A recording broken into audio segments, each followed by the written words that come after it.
5 minutos del Espíritu Santo.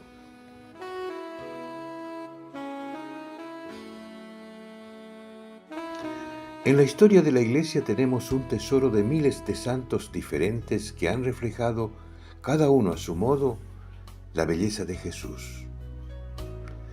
Ellos se dejaron tocar por el Espíritu Santo y Él hizo maravillas en sus vidas.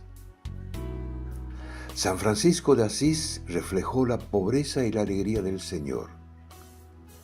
Santa Rita nos mostró la fortaleza y la entrega de Cristo.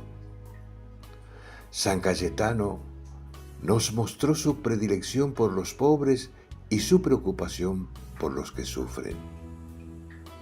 Por eso, cuando nos ponemos a rezar frente a la imagen de un santo, San José, por ejemplo, en esa imagen simple de José, el Espíritu Santo nos hace descubrir un reflejo de la inmensa ternura de Jesús. Nos hace sentir la caricia de su amor que nos dice: yo estoy a tu lado, yo no te abandono, yo te quiero.